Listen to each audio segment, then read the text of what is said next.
तो चलिए स्टूडेंट्स हम स्टार्ट करते हैं। इंट्रोडक्शन। हम पहले भी 2 और 2 से ज़्यादा 4 ऑपरेशंस वाली एक्सप्रेशंस की सिंप्लीफिकेशन को सीख चुके हैं, लेकिन बाज़ औक़ात इनको एक्सप्रेशन में दिए गए दूसरे ऑपरेशन से पहले सिंप्लीफाई करना ज़्यादा ज़रूरी होता है।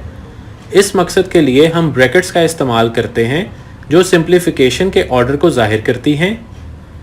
There are 4 types of brackets. Number 1, इसको हम बार या विनकुलम कहते हैं।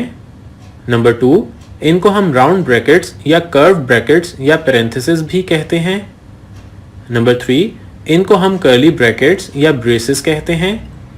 नंबर 4, इनको हम बॉक्स ब्रैकेट या स्क्वायर ब्रैकेट्स भी कहते हैं। आइए अब हम कुछ रूल्स को स्टडी करते हैं। रूल्स। एक एक्सप्रेशन को ब्रैकेट्स के साथ सिंप्लीफाई करने के लिए कुछ रूल्स दिए गए हैं। रूल नंबर 1, अगर एक एक्सप्रेशन में सिर्फ एडिशन एंड सब्ट्रैक्शन हो तो ब्रैकेट्स के साथ लेफ्ट से राइट की तरफ वर्क करें। रूल नंबर 2, अगर एक एक्सप्रेशन में सिर्फ मल्टीप्लिकेशन एंड डिवीजन हो तो ब्रैकेट्स के साथ लेफ्ट से राइट की तरफ वर्क करें। रूल नंबर 3, अगर एक एक्सप्रेशन में 3 या 4 ऑपरेशंस हों तो बॉडमैस रूल को इस्तेमाल करें। BODMAS rule.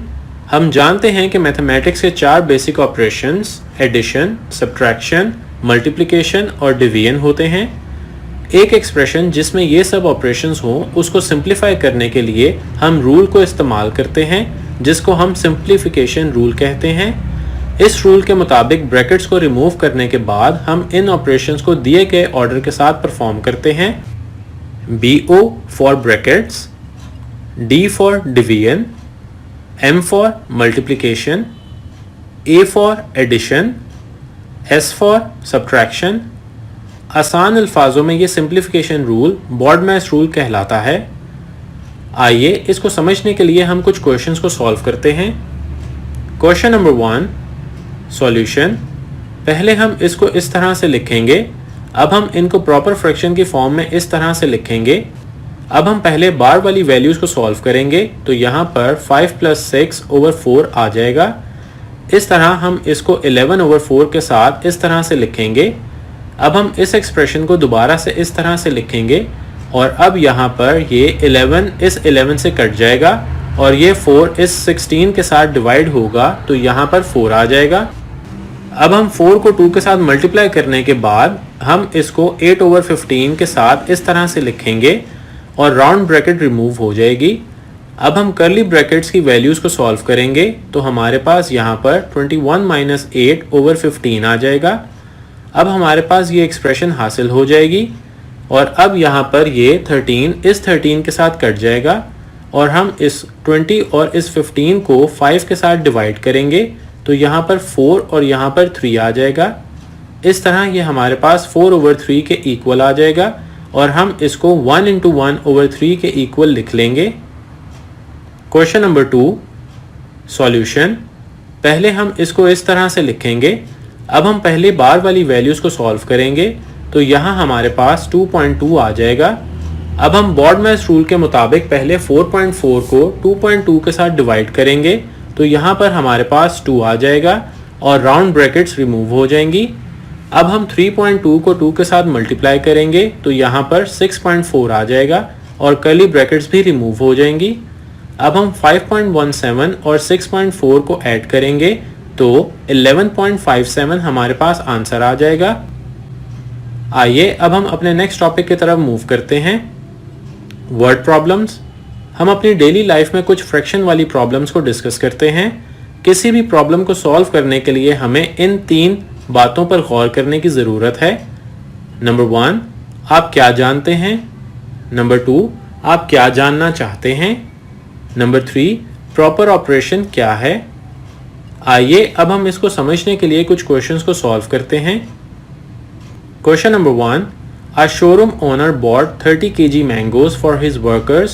He gave 3 divided by 2 kg to each of 14 senior workers and every junior worker got 3 by 7 kg from the remaining mangoes. Find the total number of workers of the showroom. Solution. Share of 14 senior workers is equal to 3/2 multiplied by 14 kg which is equal to 21 kg. Remaining mangoes is equal to bracket open 30 minus 21 bracket close into kg, which is equals to 9 kg. Every junior worker got share is equal to 3 over 7 kg.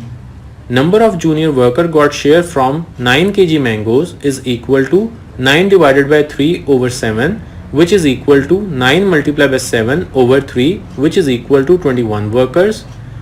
Total workers is equal to senior workers plus junior workers, which is equal to 14 plus 21, and the whole is equal to 35 workers. Question number 2. Shiraz purchased 24 notebooks at the rate of rupees 12.45 per notebook, 48 lead pencils at the rate of rupees 3.25 per pencil, and 25 ballpoint pens at the rate of rupees 4.15 per pen. Find what remaining amount he has out of rupees 1000. Solution. Price of 24 notebooks is equal to 24 multiplied by 12.45, which is equal to rupees 298.80. Price of 48 lead pencils is equal to 48 multiplied by 3.25, which is equal to rupees 156. Price of 25 ballpoints is equal to 25 multiplied by 4.15, which is equal to rupees 103.75. Total purchase is equal to rupees 298.80 plus rupees 156 plus rupees 103.75. The whole sum is equal to rupees 558.55. Remaining amount is equal to total amount minus total purchase is equal to 1000 minus 558.55, which is equal to rupees 441.45. तो students, ये था हमारा आज का lecture. उम्मीद है आपको ये बहुत पसंद आया होगा। अगले लेक्चर में आपसे मुलाकात होगी। तब तक के लिए अल्लाह हाफ़िज़।